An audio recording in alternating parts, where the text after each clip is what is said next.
next part we are going to understand data. This is extremely important for us because statistics relies on data, and when we say data, it is information that is all around us. Whether we are formally doing a statistical analysis or not, all of us are either creating data or contributing towards collection of data, or we are collecting data ourselves. There are so many times when, starting with a simple household accounts data which we keep every day, we decide on how much we spend on, say, every day. We have people who maintain accounts, and accounts could be of the kind that I come every day, I write down a date, and then afterwards I say, okay, groceries 200 rupees, then petrol rupees 100. I put the date, say I put a date which is say March 7, 2020, and then afterwards I say, okay, I might have spent something on snacks, I have spent rupees 75 on snacks. Again I go back and I come back after 2 days, I do March 9, 220. I again calculate my data, I have again data. All of this is also data. We all collect data all the time. There is a lot of data, and we are contributing to data also. Every time we click the button or a keyboard or the mouse, we are generating some data. So, as I said, the definition of statistics has changed drastically over the years. So has the nature of data. What data would have meant about 50 years back is just about numbers and categorical data. Today people talk about social media analytics, multimedia analytics, text analytics, and there is so much data. Even a comment on a YouTube video or a multimedia video or a photo is data. You can see that comments that come on a product e-commerce portal, that is data. So, there is data which is being collected as we speak. There is so much data that is generated, there is so much data that is being collected, and there is so much data waiting to be processed into meaningful information. That is the purpose. So, and whenever we want to do a statistical analysis, we rely heavily on data. So, first let us define what is data. Very simply put, data is just facts and figures collected. By facts, it could be numerical, it could be any type. So, I just said that the comments on a multimedia or a video or anything on the internet or a product, all of this contribute to what we call data. So, what is data? Data is fact, it is what is there. We want to summarize this data, we want to analyze this data for presentation and interpretation. It is very wrong to say that I want my data to tell something, you do not want the data to say anything. You, in fact, the data is a fact. You use data to extract information what the data is telling for interpretation purposes. So, this is the knowledge, we need to understand what this data is all about. And in this module, we are going to understand what is data. Why do we collect data? Now, we go back to our cricketing data set. Why do we collect? Why is this data collected at all? What is the purpose of this data? We might want to answer questions that, okay, given this data, we would like to answer questions that who is the person who has played the highest number of matches. This is a very valid question to ask. Or who has the highest batting average? Or we would want to know who is the person who has taken the highest number of wickets. So, you see that, or I would want to know here, of course, I have only Sachin Tendulkar has played matches 463 matches, but then afterwards I would want to seek data about every match Tendulkar has played of this 463 matches to see that how has his batting performance been over every match and where he has played that match, to see whether there has been a difference in his in-house or in-country batting performance to out-of-country batting performance. I might want to do that with every player. So, as I speak speak, you can see that we are generating a lot of questions, and to answer all these questions, what we need is data. So, what is why do we collect data? We collect data, the primary reason why we collect data is we are interested in knowing about the characteristics of groups. It could be groups of people, it could be places, it could be things, it could be events. Notice that we are not always interested only in people. For example, I could have just a collection of data wherein I have a car model,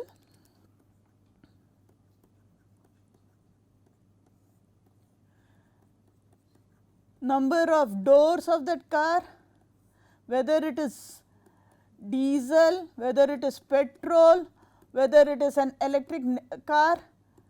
So, here you see I have absolutely no people involved or group of people involved. How many? Then what is the mileage of the car? Whether it is a sedan or whether it is a hatchback, all these things are something which I am going to collect. So, you see immediately whenever I want to talk, I am saying groups of people, it could be things. There could be a data which I am collecting wherein I have the state and the population, literacy rate. So, the state Andhra Pradesh, Telangana, Assam, West Bengal, Tamil Nadu. I could note down the population and what is the literacy rate. Here you see I am interested in knowing about the states. So, it could be places, it could be anything. So, when we are restricting ourselves, it need not be only to people. So, why do we collect data? We collect data whenever we are interested in some characteristic or attribute, and we seek data to answer about these characteristics or attributes. Example, I would also want to know about the temperature in a particular month in Chennai. So, Chennai is a place, again I am not interested about people here. I would want to know about the marks obtained by students. I might also want to know how many people like a new song. These days any internet or any thing that is streaming over the internet, you will find likes and dislikes. So, you might want to know how many people like a new song, new product, new video. This is collected in an entirely different way through comments. So, as we speak, we see that the data is, when I talk about temperatures, you can see that there is a way I collect this data. When I talk about marks, there is a way I collect the data. Marks could be either percentages or it could be grades. When I talk about marks, marks need not always, and nowadays most of the boards and colleges do not give percentage marks.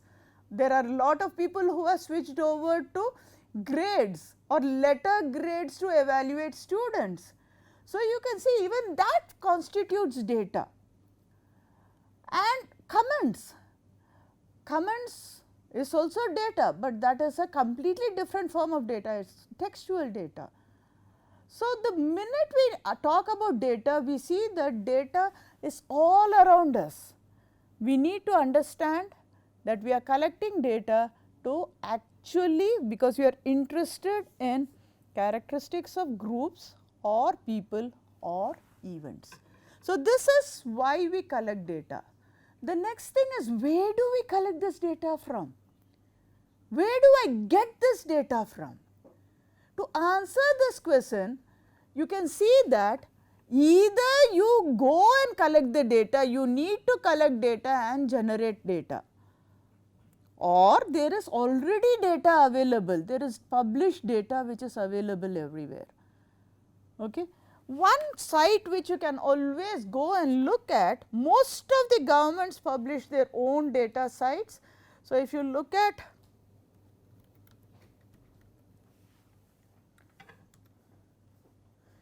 so, this is a site data.gov, it is an open government data platform India. So, this data set almost gives about all the data that is collected at a government level. So, you can see that you have drinking water and sanitation, health data, you have economy data, the transport data, education data. So, there is a data available here. So, the key idea here what I want to convey is data is either you go and collect data or you have published data, you can work on any data. If the questions you are seeking to answer needs data that has to be generated or collected, you have to go and collect the data. This course is not going to lead you to understand how to collect this data or generate this data, but we assume that the data is available to us and our objective is to do a statistical analysis of a available data. That is the purpose or the objective in this course. Nevertheless, if you are seeking answers to questions for which data is not available, you need to understand how to collect this data in a structured or a scientific way, how to generate this data. This will also be taught to you in due course. Now, when I come to data, as I said that suppose I have a file, I have a file which is of this kind. I just ask a person in a perhaps a retail market and I ask him, okay, what are the things that have been sold, and he comes up with a data of this kind. Customer 1 bought Maggi, Kit Kat, Pepsi and perhaps some Colgate toothbrush. Customer 2 bought Maggi, Coke, toothbrush. Customer 3 has bought say tea, then Bisleri water, they bought some cookies. So, this is the data the person sitting at a retail counter is just collecting, and if they present to you something of this kind, you cannot make any meaning out of this data which is presented to us, in a sense that this is data, nevertheless this is data to you. But can we make any meaning out of this data? Suppose they imagine this person who has collected this customer data is giving us similar data for 50 customers. Okay. So, immediately this is data, but it is in an unstructured form. We have not given any or it is in an unorganized form. This is data nevertheless, but it is not in a very structured or in an organized form. So, in this course we are looking to only analyze data that come to us in a structured form. So, for information of a data to be useful, we must know the context of the numbers and text it holds. When they are scattered, just as the example I described earlier, it is with no structure, the information is of very little use, but however, I need to organize data. So, the compelling need for me now is to organize data. This is the most important thing which I need to do. What do I mean by organizing data? So, I look at a structured collection of data. So, if you look at a structured collection of data, we could see this is the data set which we are already in, this is the data set we were already looking at when we, this is a data set we have already looked at in the last, when we introduced the course. So, here you can see again this is a hypothetical data set.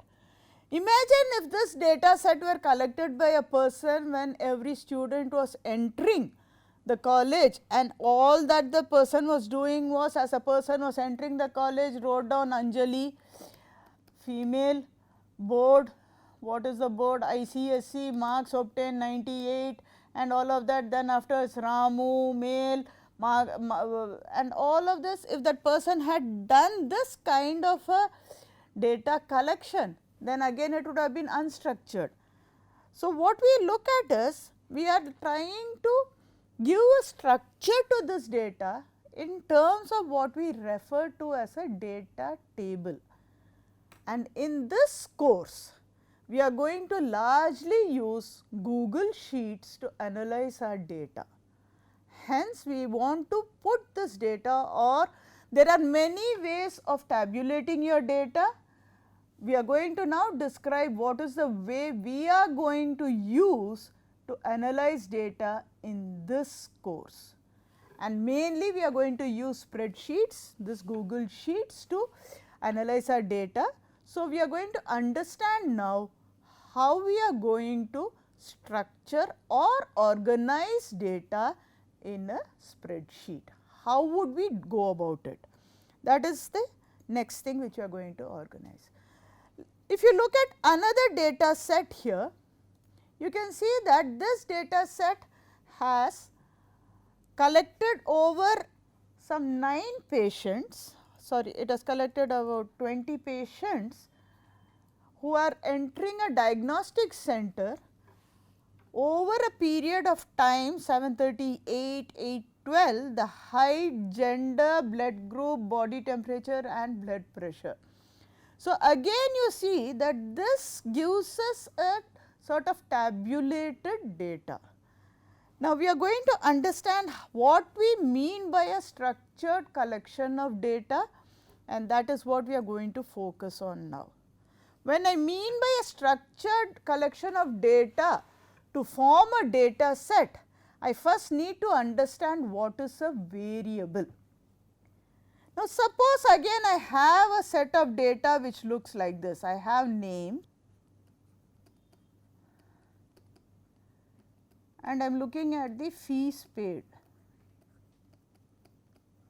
The course is just a BSc course, say BSc computer science course, assuming this is again hypothetical data.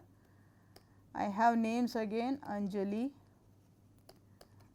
Bernard, Callum, Deepak, etc.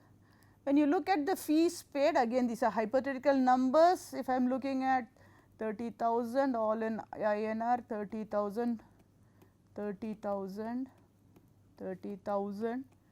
If I am looking at fees paid, and the next thing I am going to look at is what are the marks obtained out of 100. I could have 75, 83, 92, 66.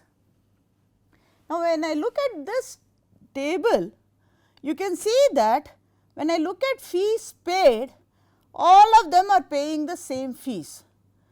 So, there is absolutely nothing that I want to ask when it comes to fees paid. Everybody is paying the same fees, nothing is changing, it is a constant along all these people. But whereas I look at the marks, I can see Anjali has obtained 75, Bernard has obtained 83, Callum has obtained 92 and Deepak has obtained 66. In other words, this is varying. I have a concept of variability there. So, when we look at what is a variable, the answer is very simple here again, that we are just introducing at a basic level what is a variable. So, you can see that I can define a variable as the following. I can define a variable as something that varies, and formally it is a characteristic or attribute that varies across all units. Now, let us understand what is a unit and what is a variable in each of the data sets I have described so far. Now, if we go to this data set, you can see that name is a variable in a sense, gender is definitely a variable. It is not taken from a, if I were taking this data from a men's only college or a girls only school, then this would not have been a variable, it would have been, I would have had everybody from the same gender, but here you can see that it is variable. The marks obtained is variable, so is the date of birth, not everybody was born on the same day. It could be likely, again it could be very likely if the year of birth was taken, perhaps it was not varying a lot, but again it would definitely, there would be some light amount of variability there.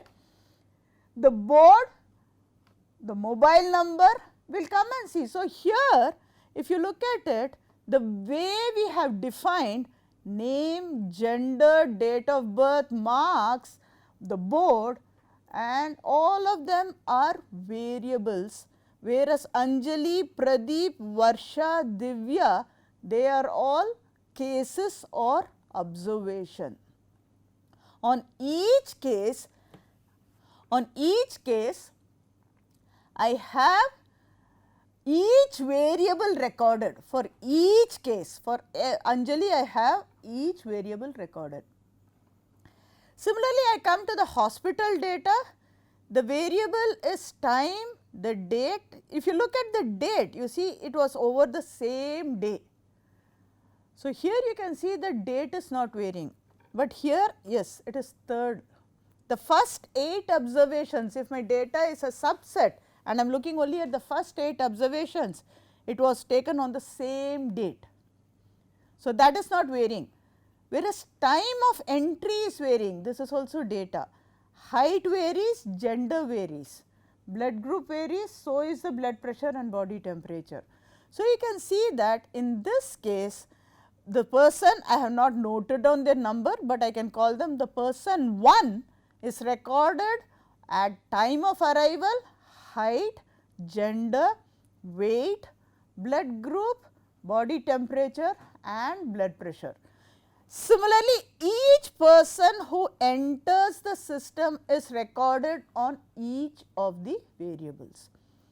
Similarly, in the players data set, I have jersey number. Now, interestingly, you see jersey number also, no 2 players have the same jersey number, and you see that everybody has a different jersey number, the matches played, the role, country here, that could also be a variable, but since this is only India, then country is not a variable. Highest score, wickets, bowling average. Now, interestingly, in this data set, you find some data of this kind.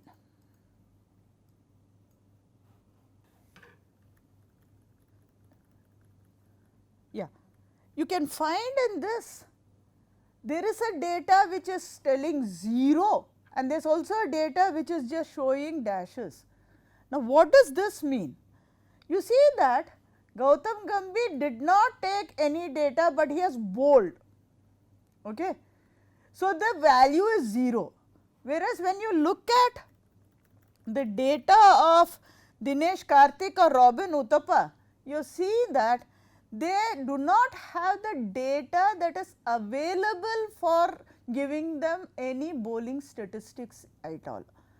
So, in this case, even though I am collecting data, it could be quite possible that the data which I am seeking, a subset of variables which I am seeking, might not be available for every unit, as we have seen in this case. Okay. So, this is what we refer to, this data is not available. Nevertheless, these people are very much part of the data set, they do have a batting average, okay, but their bowling averages are not available.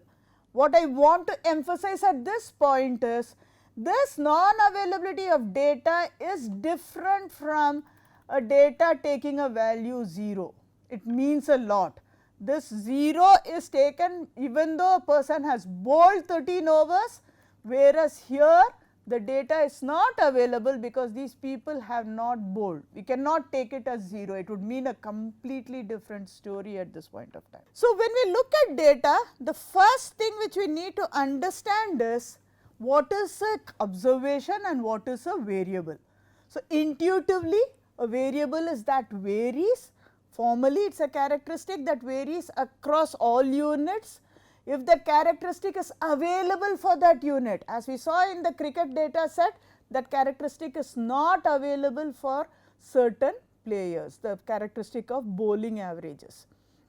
In a school data set, each student was a case, the variable was name, marks obtained, board, etc. Rows represent cases. For each case, same attribute is recorded. Either it is recorded or we say not available. In the cricketing data set, the attribute of bowling average was not available for certain players. So, even though we record as not available, if that attribute is not available, we record it as 0 if it is a value 0. There is a difference between a value 0 and not available. Columns represent variables, and for each variable the same type of value is recorded. What do I mean by same type of value? Again, let us go back to our hospital data set. In this hospital data set, there are two variables here, one is which is the height variable and one is which is the weight variable. Next to height you see a centimeter which is written, and next to weight you can see that a kilogram is written. Now, suppose, and again you look at it, the data collection starts at 7:30 and ends at 10 o'clock on 2nd March. If I have people who are working in shifts of 2 hours duration, a person who starts at 7 ends at 9 and a person who starts at 9 goes up to 11, the person who comes in for a shift at 9 decides to take the person's height and mention it in feet. So, he or she would be mentioning 180 centimeters as 6 feet rather than 180. So, suddenly your data set would start appearing after a certain point as 6, you would start looking at a data set. So, this would be 6. This might be some 5 feet, 11 inches and things like that, okay, 4 feet, 9 inches. Now, you see immediately, and then at 10 o'clock another person comes and again restarts. So, you see that these 3 data units, even though they are measuring height, there is no consistency in the units that have been used. Now, this, as we look at a data set, a primary glance of the data set itself tells us there is some problem with the data set. Whenever we measure data, measuring a variable, if it has units, we have to be consistent about the units we are using across all the observations. And that is what we mean by saying that columns represent variables, and for each variable the same type of value for each case is recorded. Again, by type of value, what do I mean? I cannot go back to this data set and where, for example, in my data set here I have date of birth which is 17 February 2003. Now, suddenly I might not want to change, for some people I might not want to come and say 19 years or 21 years, 3 months. Technically speaking, both of them are capturing. In some sense, if I know the date of birth, I can compute what is the age. If I know the age, I can compute what is the date of birth, but they are not the correct way of representing data. So, when I am computing or collecting data, especially in the format I wanted to, I need to ensure the following, that the rows represent each case and columns represent variables, and for each variables I ensure that same type of value. The another example, let us go back again here. I have marks obtained in the class, so 484. I cannot suddenly say this is 92% or something. even though that is technically it is an evaluation, right. So, that is something which we need to take care of, that so when I talk about a data set, what I need to be very careful and what I need to understand is I have a data set for which I know each variable has its own column. I have defined what is a variable. If the variable has units, then every observation has its own row and every observation has the variable, or the each variable is measured for every observation, the units are consistent.